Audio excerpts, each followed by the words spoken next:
Hello, everyone. Welcome to the 20th Annual Speaker Series presented by the Indigenous Law Students Association. Thank you all for coming. My name is Kiana Shkapich-Hunter, and I'm a law student and member of ILSA. First, I'd like to respectfully acknowledge that we're located on Treaty 6 territory, a traditional gathering place for diverse Indigenous peoples, including the Cree, Blackfoot, Métis, Nakota Sioux, Iroquois, Dene, Ojibwe, Saulteaux, Anishinaabe, Inuit, and many others whose histories, languages, and cultures continue to influence our vibrant community. We would like to thank all of the guests across Turtle Island for attending, as well as the elders who are with us today. And we would like to thank the Faculty of Law for its support, as well as the Alberta Law Foundation and Rising Youth. Each year, we devote 5 days to discuss current issues in Aboriginal law. This year's topic is Indigenous Perspectives of 2020. The presentation will be about 45 minutes with 10 to 15 minutes at the end for questions. The chat function is disabled, but we encourage you to use the Q&A option to ask questions throughout the presentation. The session is being recorded, and by attending, the participants acknowledge that there will be photos and videos taken at the event. And a survey will pop up when you leave the event. Please do fill it out, as your feedback helps us to continue holding this event in future years. I'd like to first introduce Anita Cardinal-Stewart, President of ILSA, to make the opening remarks before the talk begins.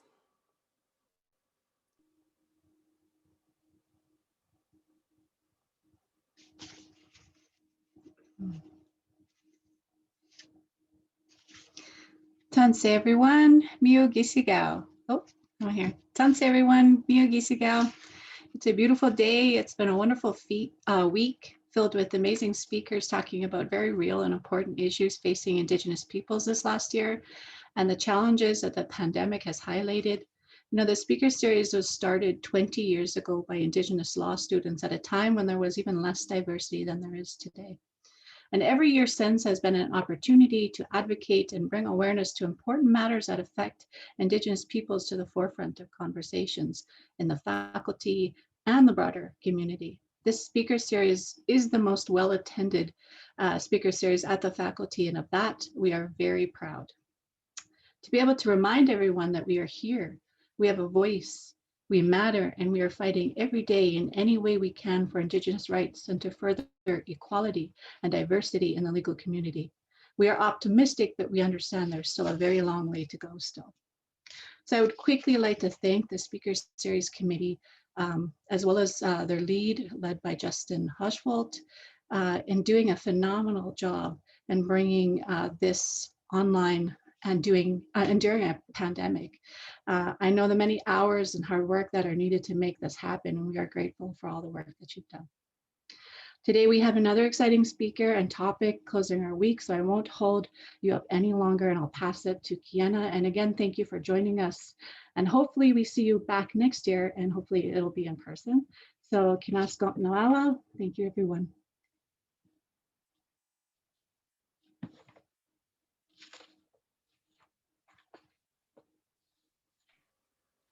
Thanks, Nita.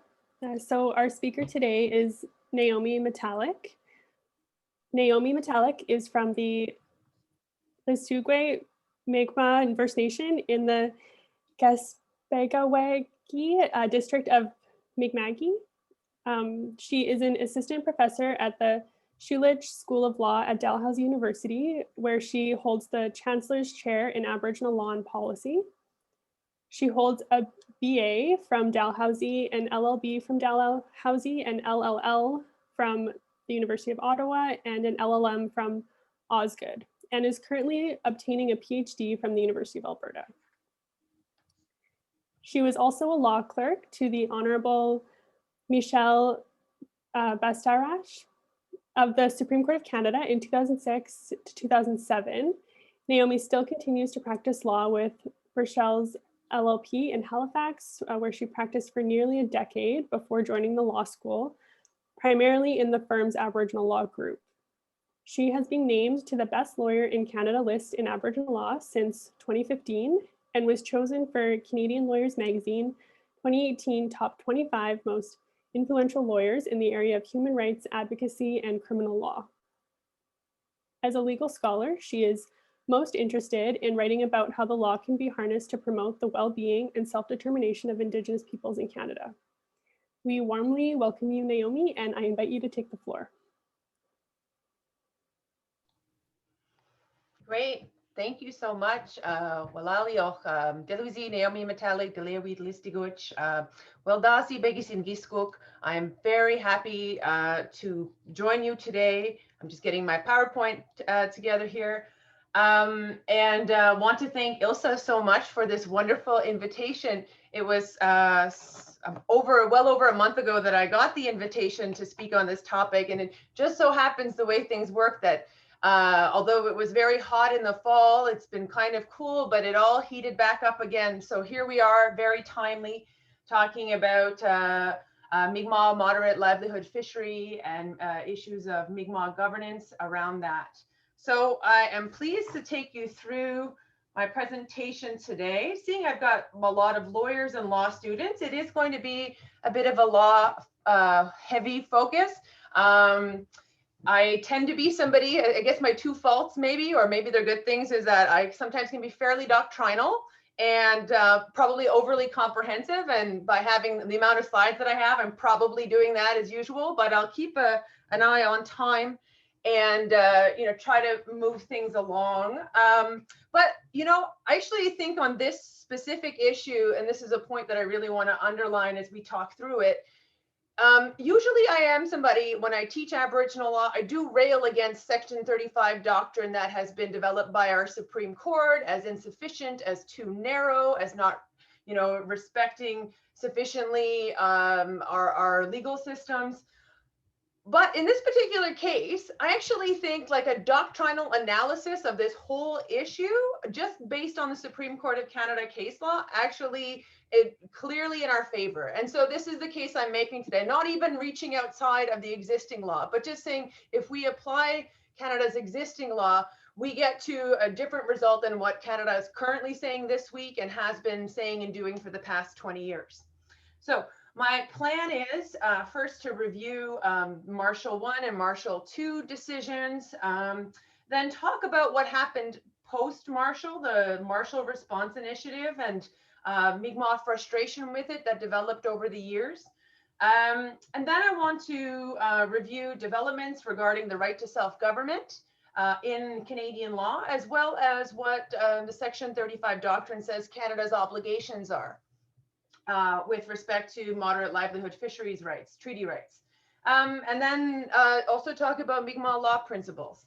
So away we go. So for those of you who may be less familiar with the facts of the Marshall case, so in August of 1993, fisheries officers charged Donald Marshall Jr. and his common law spouse and another Mi'qmaq man with selling about 460 pounds of eel to a non-native fish company for, not a relatively small amount of money. Mr. Marshall was fishing in Pamajwan Harbor in Nantigonish County, and he brought a treaty defense relying on the Mi'qmaq treaties of 1760-61. Prior to this, in other cases, in the Simon case in 1985, the Treaty of 1752, another peace and friendship treaty signed by the Mi'qmaq, was also recognized, and I'll talk a bit more about that. Particularly, Mr. Marshall was relying on a provision in both those treaties that talk about the creation of a truck house where Mi'qmaq would be able to bring various goods for trading purposes. And so at both the trial and Court of Appeal level, unfortunately held that Mr. Marshall had no treaty right to sell eels, but that was overturned by a majority of the Supreme Court. I get into this more in my class, but we have basically, I have the two provisions of the two treaties. When you look at the 1752 treaty, it's a bit more broad and expansive in terms of the language. It actually explicitly talks about the free liberty of the Mi'qmaq to bring for sale to Halifax any feathers, fowl, fish, or any other things that they shall have at their liberty to dispose. And then the 1760-61 treaty, the language is not as expressly positive. It's more a sort of a negative, and when I say negative, it's the Mi'qmaq saying they were not going to traffic or barter except at these particular truck houses. So the language isn't as robust.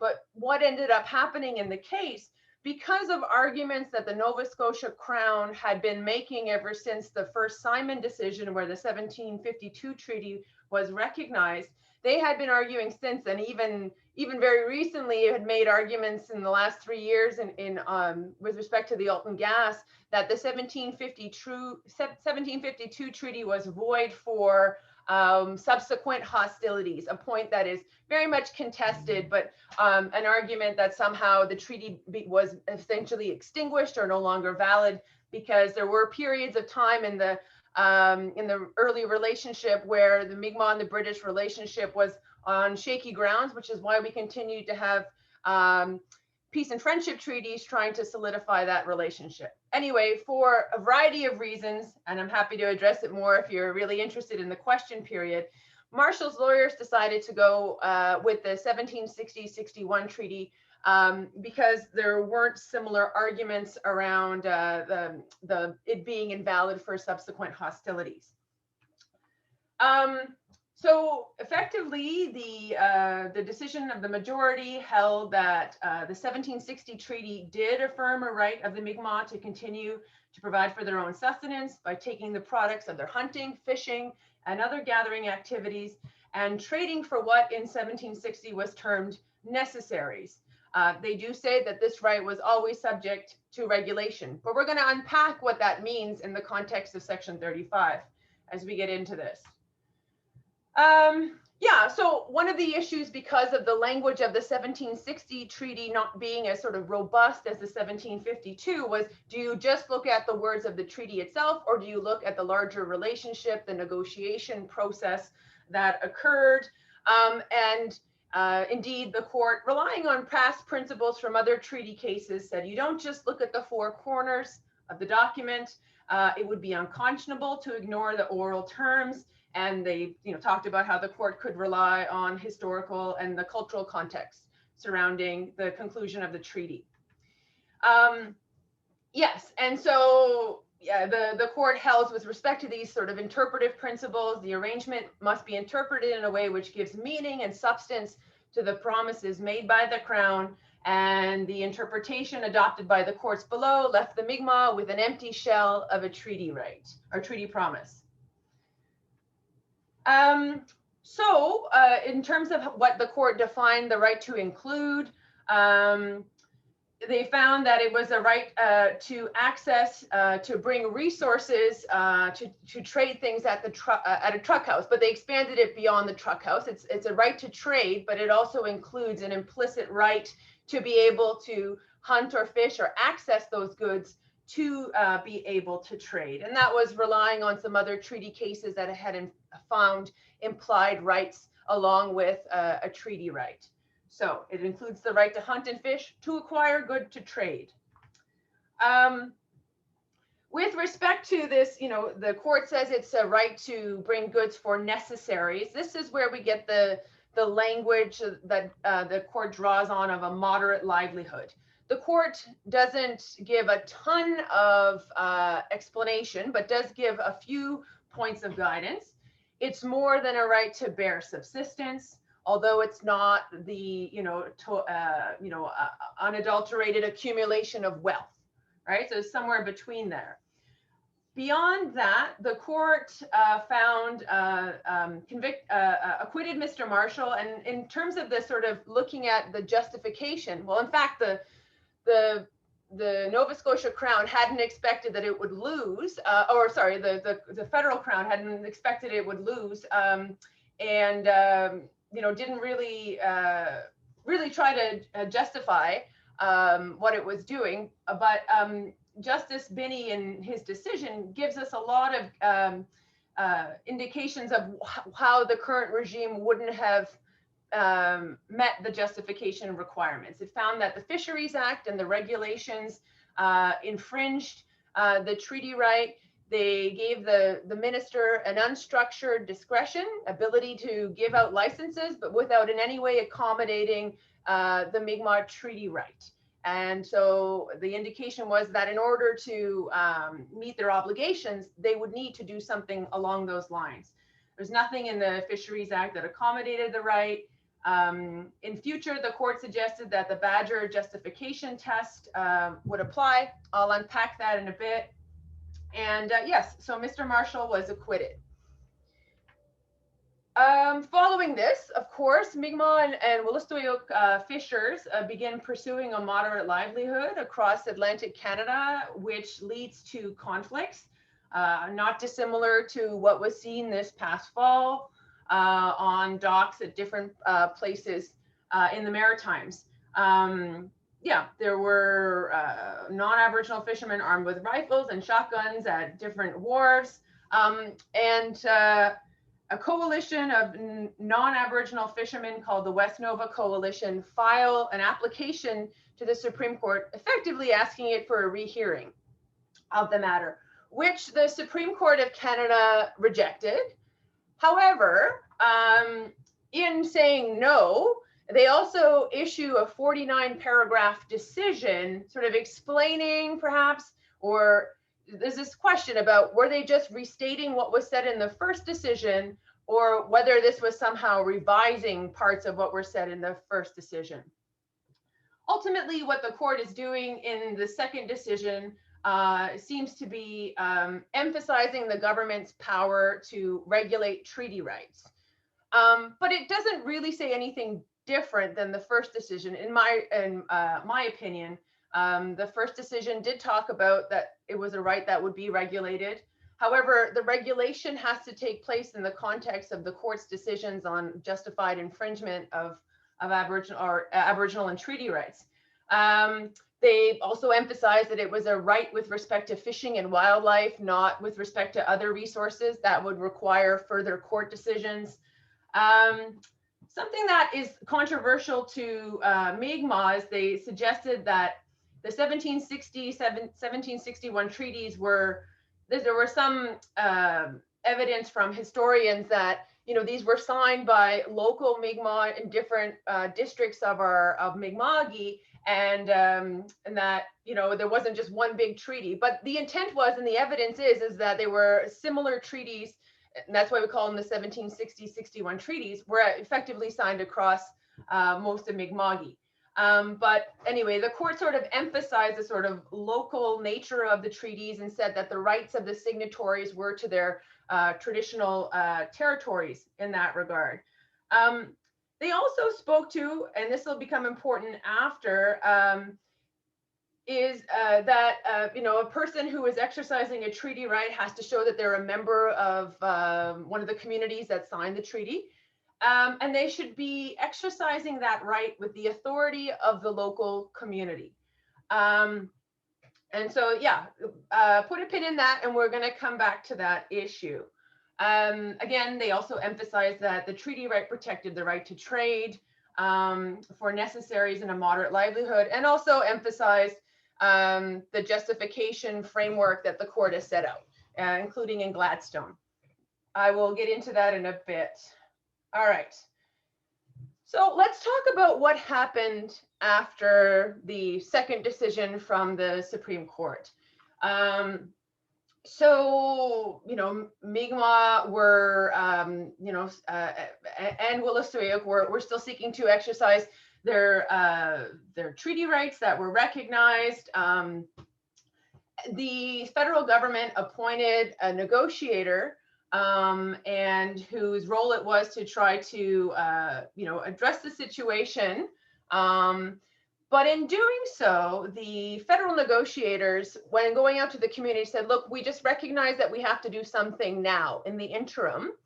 And they said, let's strike a deal, let's negotiate something, but we're not implementing your treaty rights. This is not about long-term implementation of a moderate livelihood fishery, they said, but instead, we will deal with those issues at the negotiation table. So in these, our provinces here in the Maritimes, there are tripartite negotiation tables, it was suggested that the longer term moderate livelihood issues would be addressed there.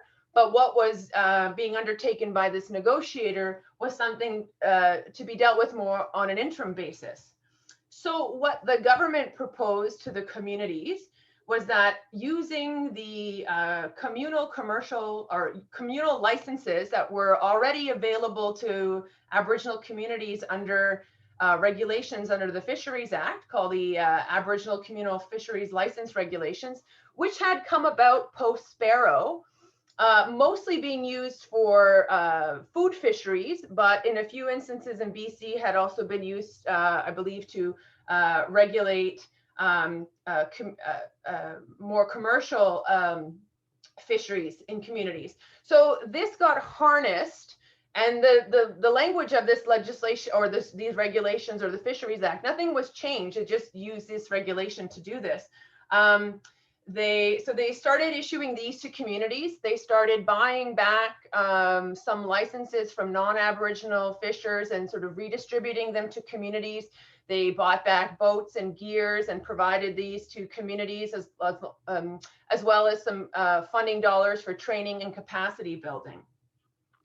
Now, a point to make is that aside from these licenses being communal in nature, they are otherwise no different from commercial licenses that are issued otherwise in the fishery.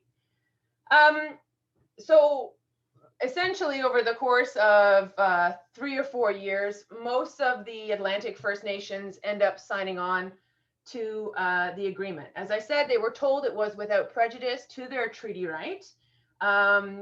There were some groups that wanted to hold out, Sabaganagati being one of them, but did say that they ultimately felt pressured to have to sign on. Because what happened for some groups is that they didn't sign on, but they were sent a license or an agreement anyway and said, if you don't adhere to the terms of these, we're going to charge you. A few communities completely abstained, saying that they saw that their moderatehood they felt that this would affect their moderate livelihood fishing right and did not want to entertain these licenses. Some communities, for example, in Newfoundland, were excluded, not being held to be eligible. So we went from a situation where in 1999, I believe, First Nations in the Maritimes held about 316 commercial licenses that they would have purchased on their own, to having about 1,200 licenses by 2009. And I'm relying on a report that a First Nation organization put out, sort of assessing Marshall 10 years in. I know we're now over 20. But some of the problems that were identified in that report with the Marshall Response Initiative agreements were things like the following. First of all,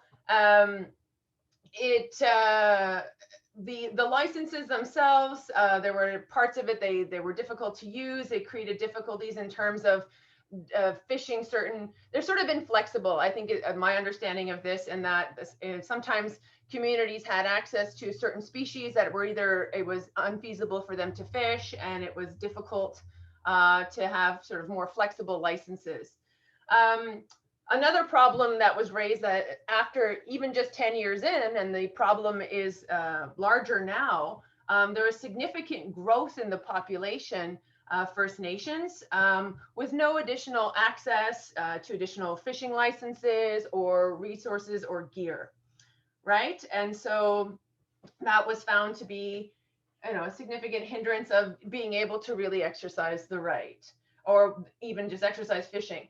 Beyond that, there was a need to upgrade and repair certain gear that was provided under these agreements, and no funding had been provided at least at that point.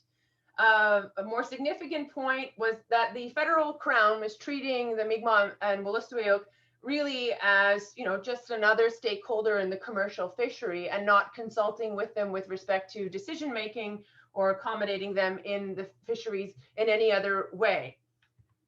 Here's a nice little chart that I did based on an article written by Bruce Wildsmith, who was counsel for Donald Marshall Jr. And he wrote, trying to distill the differences between what a commercial license is versus what a treaty-based fishery would be. So I find this to be quite helpful. So, you know, commercial licenses are based on statutory privileges. You know, it's not, you don't have a right to a commercial license, it's a statutory privilege. But a treaty-based fishery is based on permanent, constitutionally protected treaty rights, based on solemn promises. Commercial licenses are based on licenses held by individuals or corporations and subject to ministerial control. Whereas, you know, there are communal rights, treaty rights or communal rights subject to Mi'qmaq community control. And we'll come back to that question as part of the self-government element of this. Commercial licenses are open-ended and license holders can fish to become wealthy. Whereas the treaty-based fishery is limited by the moderate livelihood requirement or aspect of the treaty right. Commercial licenses are subject to all regulations, limitations, and restrictions imposed by Canada. Whereas our treaty-based fishery ought to be based on, it still can be regulated, but regulations that are justified based on conservation or other grounds of public importance, and that meet the standards set out by the Supreme Court in their case law on infringement of Section 35 rights. There is no obligation really to consult with respect to commercial licenses, but with a treaty-based fishery, obviously the government has an obligation to meet its duty to consult and accommodate when it makes decisions that are affecting the right. So significant differences between the two. And Canada started out saying, look, this is just a commercial license and we don't get those other things. So meanwhile, what's happening is Mi'qmaq were told these agreements are not about your treaty rights. Your treaty rights are going to be negotiated at the negotiation table. So Mi'qmaq are at the negotiation table and they're waiting and they're waiting. And, you know, representatives from Canada come to the table and they say, sorry, we don't have a mandate to talk about implementation of moderate livelihood rights. And so Mi'qmaq kept hearing that we don't have a mandate to be able to discuss this. So kept getting pushed and pushed.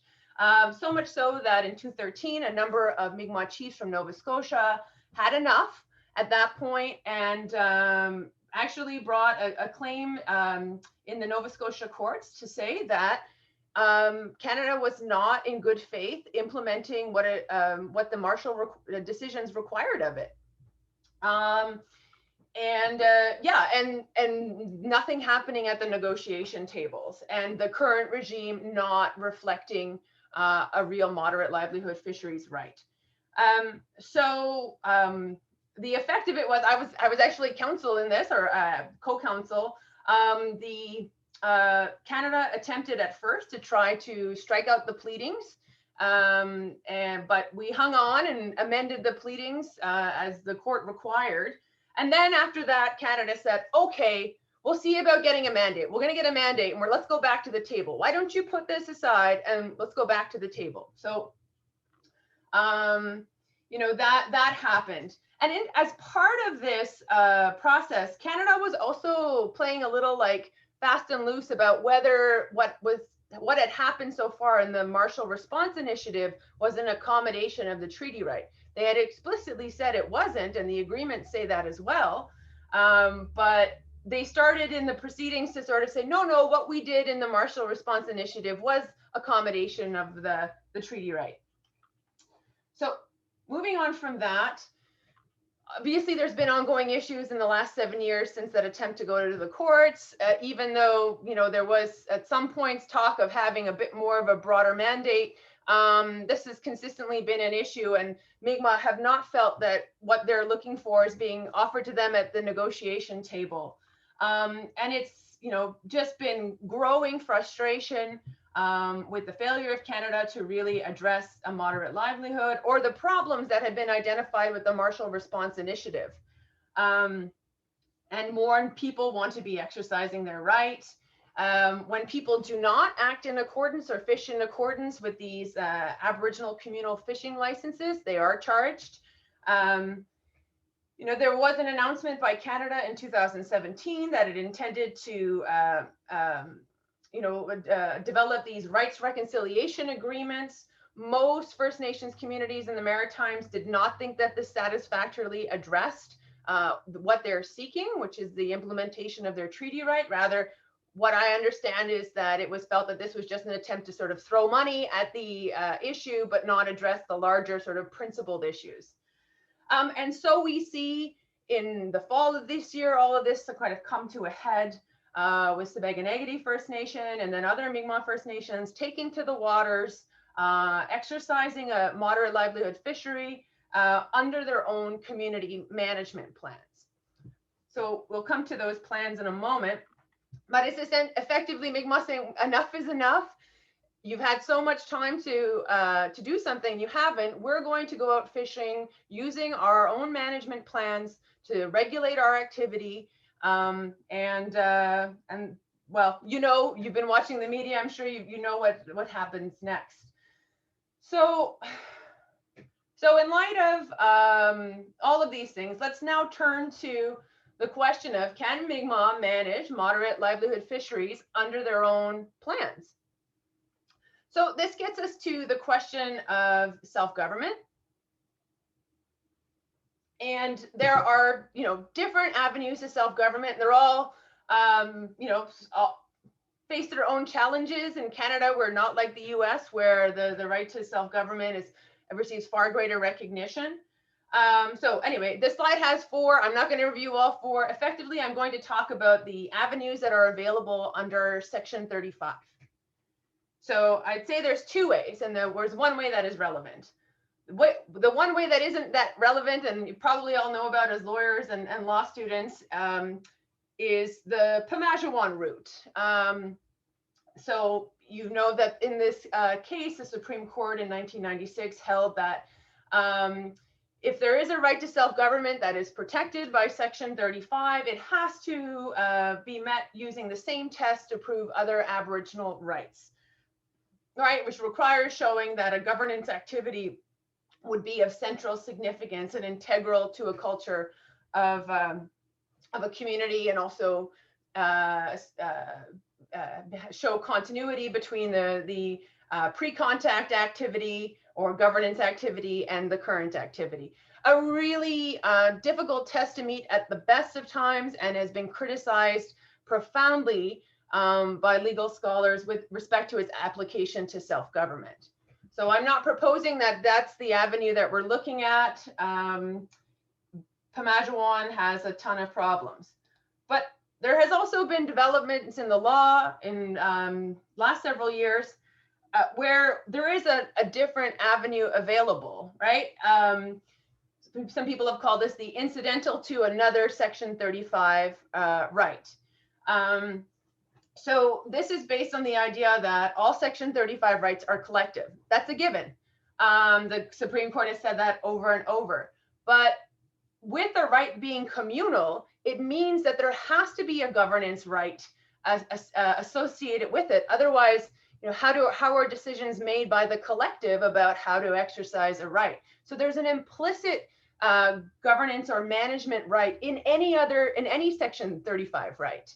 And the courts have begun to say this, right? So we see this in Chilcotin, that Aboriginal rights confer a right to decide how the land will be used and to proactively use and manage the land.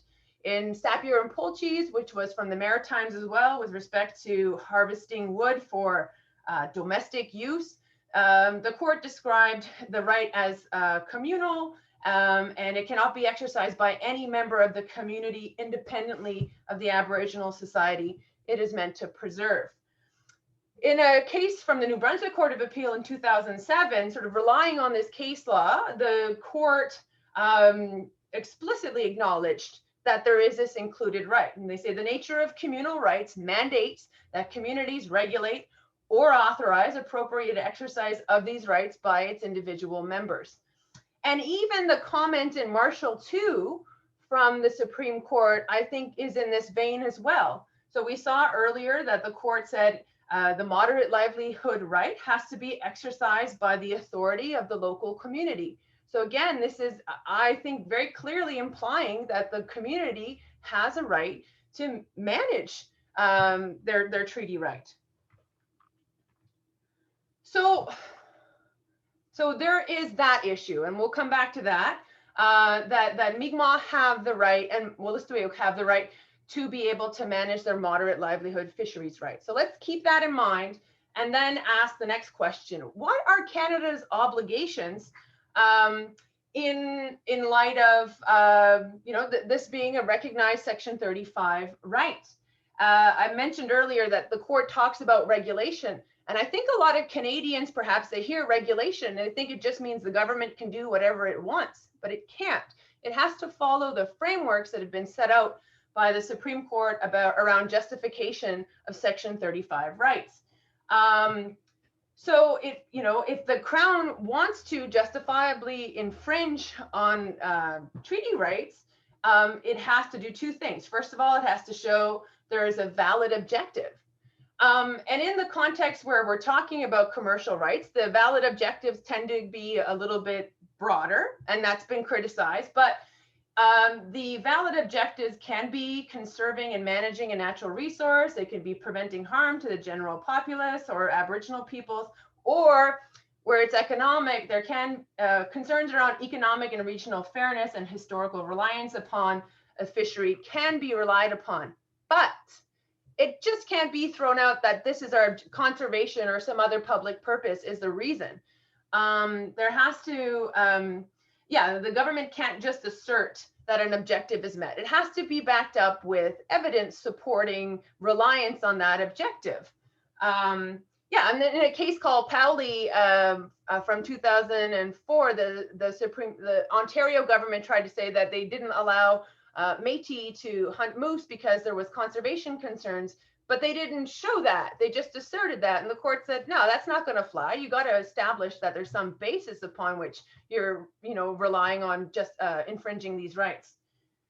But that's only the first step. The second step, which seems to get completely lost in lots of discussions, and I think the government statements this week as well, that there's a second part. Yes, there's the objective, but then the government has a further obligation because of its fiduciary relationship with Indigenous people to not only show that it took measures to, it's infringing rights, but it has to then prove that the measures that it took meet its fiduciary obligations. And the court tells us that that means satisfying that they took the least infringing steps possible to meet their important objective, that they have given priority to the right.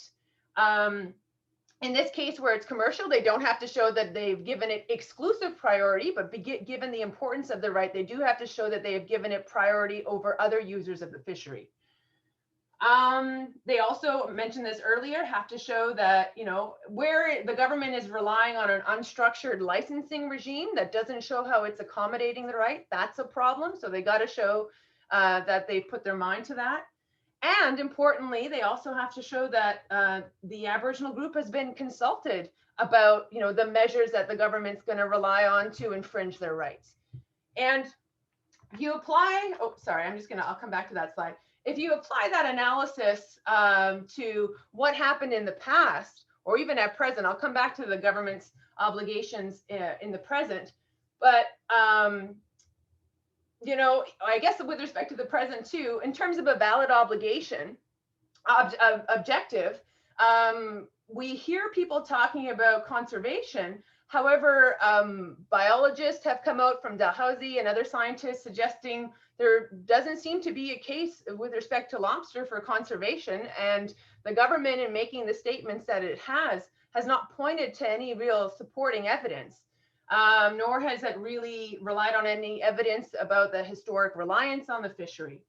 More importantly, with fiduciary obligations, the Marshall Response Initiative agreements, I don't think could be relied on as accommodating Aboriginal or the treaty right, because Canada actually represented that these weren't going to be the implementation of a moderate livelihood fishery right. Although the announcement this week from Canada in unilaterally announcing the approach it was going to take goes back to the well on this one, says we're going to use Aboriginal fisheries licenses for moderate livelihood now.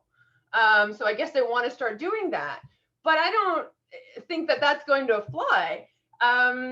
I think it's very unlikely that, you know, Canada would be found to have given sufficient priority by just using these old licenses from this old regulation, which doesn't talk about accommodating the right. And Canada's also been clear this week in saying we are, you know, we're going to impose all the same conditions, close fisheries at the same time, all the other conditions. So, you know, they're just imposing these conditions again. There's no consideration or accommodation of Mi'qmaq self-government interest or considering the plans that Migma have developed. They say that they're recognizing these things, but they're clearly not if the plan is really to do exactly what they've been doing in the past, although this time clearly acknowledging these licenses are going to be about moderate livelihood rights. And also, there's been no consultation with respect to the announcement that was made this week, or even really the approach that's been taken in the last 20 years. So, in my view, quite unlikely that Canada is currently on the doctrine meeting the requirements that it is supposed to. I like this quote from a couple of people from Nova Scotia who wrote about the fact that, so I love this quote. So 2 sets of rules for fisheries arise from the protection of Aboriginal and treaty rights in section 25 and 35. And it, you know, complicates issues, but this legal pluralism gives DFO the authority over non-Indigenous commercial fisheries while limiting its capacity to govern Indigenous fisheries. It has some governance role, but it also has to respect the Mi'qmaq self-governance right that is implicit in this, you know, exercising this communal right. A few last points I want to make before wrapping up here. I just found this article this week, and I just think it's fantastic. But it's a couple of economists who actually sort of did some modeling based on you know, Aboriginal fisheries. Basically, what they say is, look, we've looked at the case law, and it seems that the Supreme Court takes really conservative approaches, and a sort of unspoken sort of fear that seems to be underlying their approach seems to be this sort of floodgates concern that if, you know, Indigenous fisheries were recognized, then all hell would break loose. The fishery would be completely exploited. And they say that's only the case if Aboriginal people have the worldview that they're just going to go out and exploit everything like Europeans. And they say, in fact, if it's dependent on the assumption that Aboriginal fishers mirror non-Aboriginal profit maximizing behavior and autonomous self-regulation is non-existent. However, their modeling shows that if Aboriginal people act as customary law fishers who feel a spiritual bond with their natural environment, and as a result are morally, socially, and religiously obliged to extract only what they need from the resource base, then they say that, you know, Mi'qmaq participation or any other Aboriginal fisher participation will have virtually no effect on the resource stocks or commercial industries. And that brings me to the last point that I want to make, is that Mi'qmaq have, you know, an important, like many other, like all Indigenous people in Canada, have important relationships to their territories and the resources and the other beings that we, you know, live in creation with. And it is not the fact that, you know, there is the moderate livelihood sort of limit on this, but even beyond that, I think Mi'qmaq law in itself informs and has been informing the plans that have been put forward by Sibägänegi and Botlodek in their plans. And I'll give you another example, but we have concepts in our law that tell us how to respect, you know, the fisheries and other beings in creation, right? One concept in Nova Scotia that is often discussed is Nadugalink, which is this idea, so the definition is a use of the natural bounty provided by the creator for the self-support and well-being of the individual and the community. It's about achieving adequate standards of community nutrition and well-being without jeopardizing the integrity, diversity, or productivity of our environment. And there are other definitions as well, and there are other concepts that we can bring to this. This is one very important aspect of Mi'kmaq law, but it's not all of it. Another example from my home community, having their own problems with DFO's regulation a couple of years ago, developed a Litigation Mi'kmaq lobster law. And without going through all of it, there are guiding principles that have to be applied in the application of the law by every decision maker who is involved, right? And so we have different concepts on Goromuk, which is about taking care of something in a careful manner. Abajigan Muin, which is about sharing and giving back. Get Bidebenage is about respect.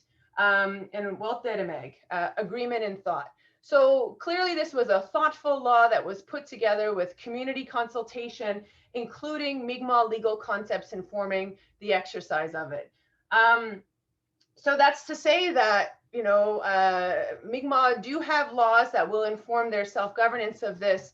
And currently that's all largely being ignored by Canada. And yeah, it's unfortunate that this is where we find ourselves and may well have to go back to court again in order to have this recognized. And that's unfortunate after over 20 years from Marshall.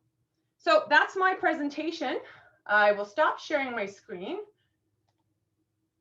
and take questions. All right, thank you, Naiomi, for taking the time to share your knowledge with us today. And yeah, we have time for questions. So if participants have questions, they can type them into the Q&A box. We have one question. It's not in the Q&A box, but I'll just read it out to you. So the implied presence of a collective right to self-governance of Section 35 rights is interesting. I can imagine many contexts outside of fisheries where this may create a route for meaningful litigation. What is the best route forward? Do we continue to act unilaterally? Does self-governance imply acting on our own without asking for permission? So, the legal doctrine at the very least says that we've kind of worked together on this, but you know, so can we completely act unilaterally? Well, we do have the right to this treaty right, and we do have the right to manage and self-govern it.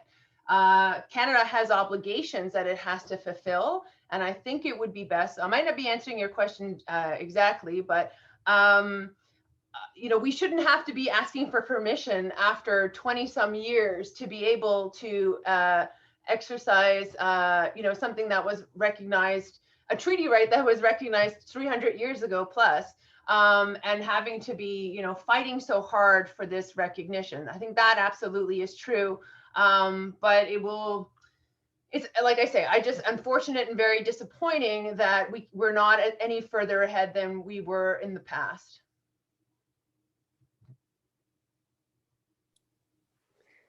Okay, thank you. We don't have any other, oh, we have another question. What is the next step in the litigation?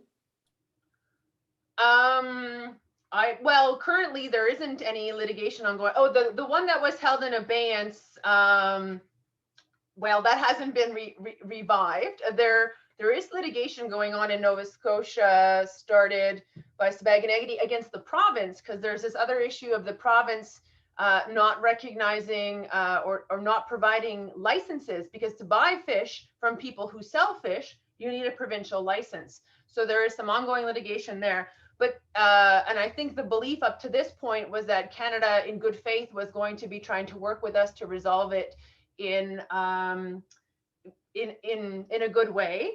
Unfortunately, with the position, the unilateral position that was put out by Minister Jordan this week, there's already, the Migma of Nova Scotia have come out criticizing, well, more than that, condemning the decision and that as a unilateral act and not at all consistent with the obligations required by the case law.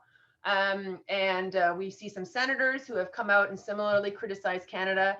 They call it a new path, but it just seems to be the same old well-trodden path that hasn't gotten us very far. So I can't say for certain where it's going to go, but I do believe at this point, I don't know if all the options with negotiating have been exhausted and whether looking at court proceedings is an option. I think it's a possibility that's on the table, but we shall see. Okay, and you've spoken a lot about DFO's position and Canada's obligations. Has there been any support or challenges from the province? So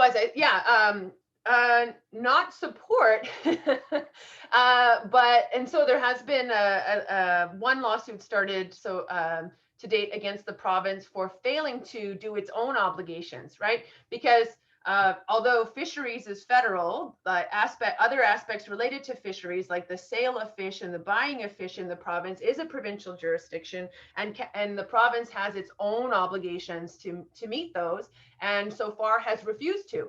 It will recognize fish sold under the Aboriginal Commercial Food License, the ACFLR that I referenced earlier, but not moderate livelihood fisheries caught under communities' own plans.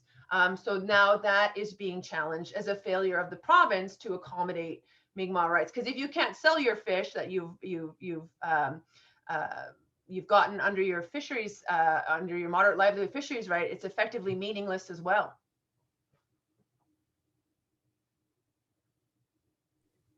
Okay, and another question, do you see a role for reshaping relationships between Migma and non-Indigenous people in Canada?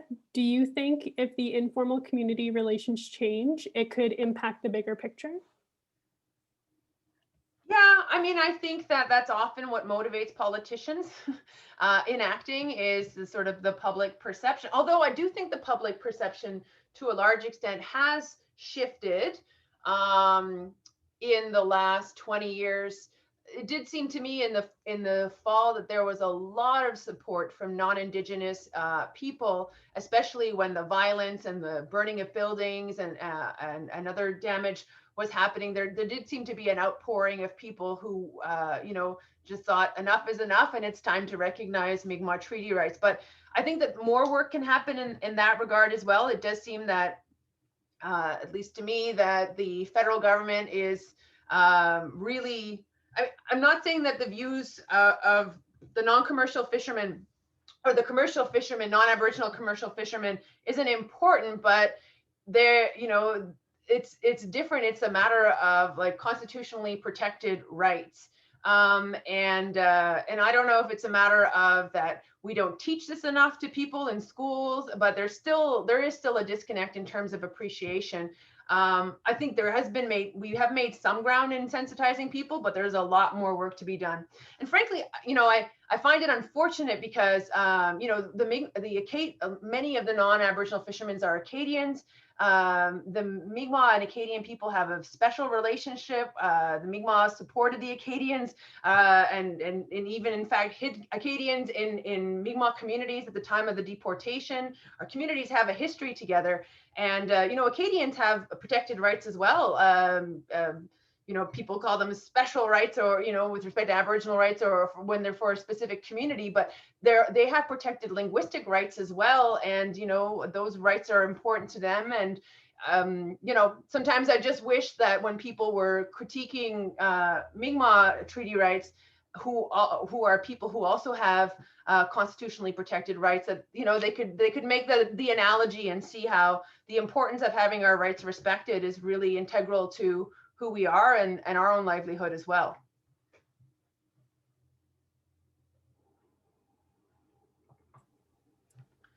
And I'll just add that extra point, sorry, that too, what I'm trying to make at the end of this is that this fear, this sort of, this idea that the Mi'kmaq are somehow, and the Wolastoqiyik are somehow going to, drain the oceans of the lobster and other, this does not seem to be supported by scientific evidence, and that the Mi'kmaq approach to managing its own fisheries will be one that is very conscious of sustainability and ensuring that, you know, there is enough fish to sustain several generations of our people and other peoples.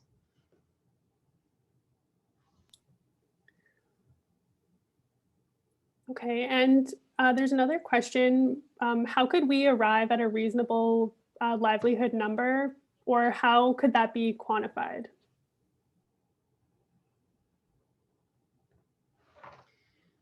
I'm not an economist or a modeler. I know that there have been, you know, people have looked at like what would be the demand. A few years ago, I think a study was done on fish needs, or, you know, looking at what is a adequate income in 2021. I don't think there's like ever going to be like one number that's going to be the number for all time. And I think it's a far more complicated, nuanced issue.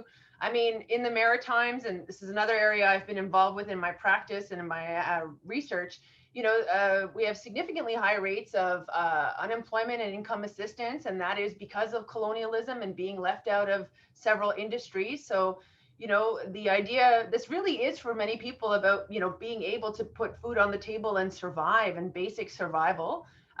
So I don't have, you know, I'm sure economists might be able to help us out in other disciplines, but I think it would be a matter of looking at what is, you know, a basic amount of income that will be able to sustain people, and taking into account that not necessarily everyone is going to want to go out and necessarily fish, but giving people a reasonable chance. I mean, I think those are just things that are going to have to be negotiated now and later, and continue to be negotiated. I don't think there's going to be like a magic number. It's just something that's going to have to continuously be negotiated, looking at what would be reasonable factors to assess what is a reasonable livelihood for somebody.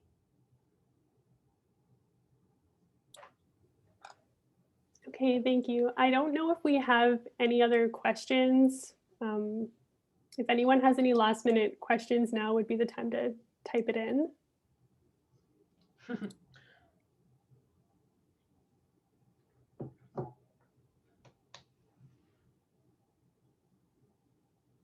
Oh, there's another one. Oh no, someone just wants to say that that was fantastic. Oh, thank you. Okay, so I guess that'll be the end of the program. Thank you so much, Naomi, for your talk today. We will have a recording of the session up on the faculty website shortly. Feel free to share it. And thank you all for being here with us today. We hope to see you next year, hopefully in person. And don't forget, a survey will pop up when you leave the webinar. Great. Thank you.